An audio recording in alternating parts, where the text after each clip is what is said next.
Back in, Tamara Keith and Alexi McCammond. Thanks to you both. I know you were listening in on that conversation. I want to get both of your thoughts on what Mark Lauder had to say there. Tamara, let's start with you. Focusing on the economy, a winning strategy for the president? Well, it's a strategy that many presidents have tried when they have run for re-election. Absolutely, it is a strategy. You have to, when you're running for re-election, you have to say, you want more of this. You want more of the same. And this week, the White House did come out with its annual economic report, predicting a good economy in the year ahead and the years to follow. And certainly, the White House does have a story to tell there. Though interestingly, the president spent a lot of time on Twitter instead of touting, good economic numbers, fighting with a union leader and the head of GM about the closing of an auto plant in Lordstown, which is a big problem and a big issue in that area, but is more anecdotal and goes against the larger economic story that he's trying to tell. Right. Hence my question about 2018 and whether or not the president might have the message discipline to stick to the economy messaging. So, Alexi, if the economy is still strong by 2020, do Democrats have a plan in place to counter that message? I mean, if you listen to any Democratic candidate's message or the questions that come up from folks at these town halls, the interesting thing to me is that the economy is just not a conversation that starts and ends with saying, the economy is great, let's do more of this. You hear the real worries and intersectional worries that come up from voters when they're talking about the economy, whether it's racial inequities or health care and the cost of prescription drugs or climate and the environment and how something like the Green New Deal could create new jobs, or wages and how all of the candidates who are running as Democrats are pushing for a $15 minimum wage. You hear these real worries and fears that, as I just mentioned, are more intersectional than just saying the economy is great, let's keep doing more of this. And I think that is how Democrats are going to try to challenge the president's message of, the economy is good, so vote for me again, by really addressing these fears and concerns that people have that go deeper than maybe just their wallets or how much they're seeing in their paychecks every week. Well, during a town hall Monday night, Senator Elizabeth Warren proposed ending the Electoral College. Let's take a listen to what she had to say. Presidential candidates don't come to places like Mississippi. Yeah.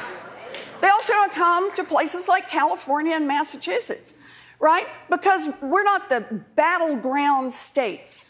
We can have national voting, and that means get rid of the Electoral College and everybody.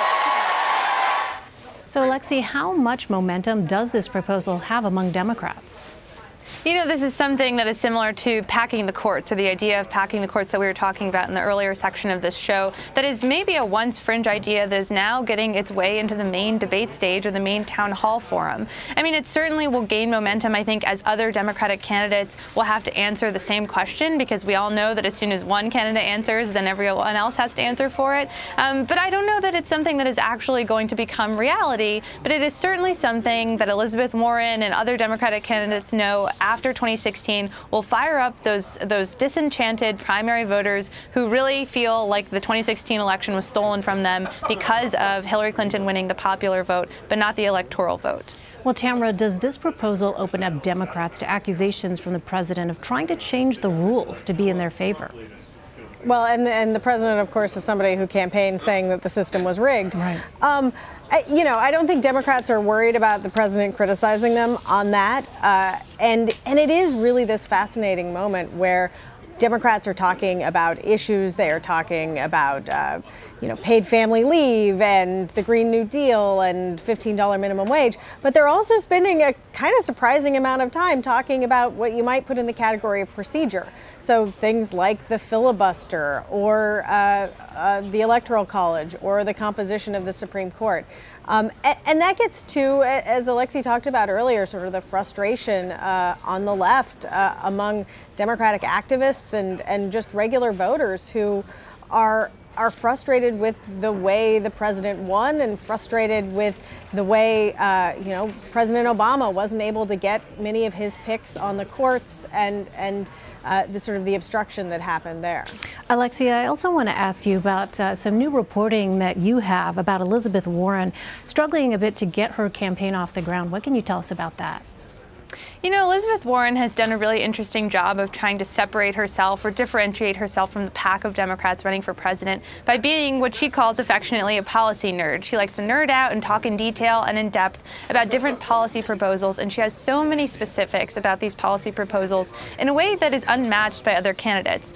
But that's not necessarily helping her get off the ground, at least in terms of polling, where she's been polling in the single digits nationally, and fundraising. Her campaign hasn't released the figures that she raised in the first 24 to 48 hours of her campaign, unlike other folks like Beto O'Rourke, who just announced he raised over $6 million, or Bernie Sanders, who raised nearly $6 million in those first couple of days of the campaign. So that suggests that her strategy of sort of going deep on the policy issues isn't resonating with voters just yet.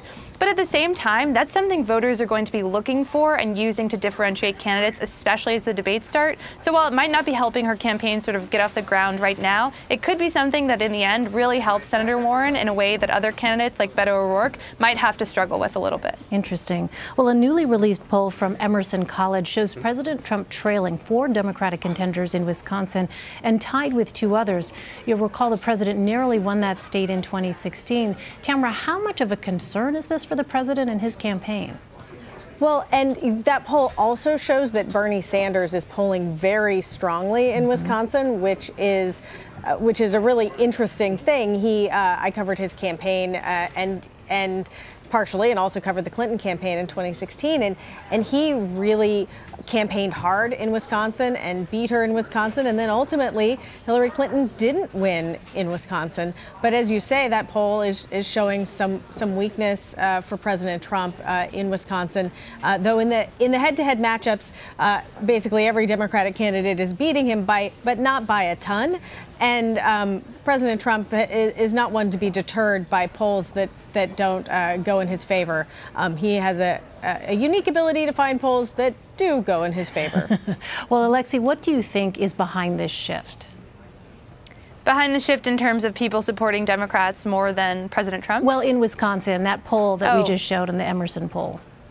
Yeah, you know, I just was there last week, and the really interesting thing that came up when I was talking to a group of swing voters, so folks who voted for Obama and then Trump and Romney and then Clinton in consecutive presidential elections, they were sort of saying, look, we're happy with the economy, we're happy with the jobs numbers, we're happy that unemployment is low, but we really don't like President Trump's personality. We don't like the way that he handles things, we don't like the way that he tweets, we don't like the way that he lies. They think that there are just more lies coming out about him all the time. And that's really sort of starting to be unsettling with these quintessential swing voters who were really decisive in the president's victory in 2016 in Wisconsin, where he only won by something like 22,000 votes. So it's interesting because I think the shift that we're seeing now is not necessarily the president's politics, but it's his personality that could get in his own way and sort of spell trouble for his re-election efforts in these battleground states like Wisconsin. That's really interesting to hear, because in the past it's usually how the economy is performing that really essentially decides how people are going to view a particular candidate or a president's tenure.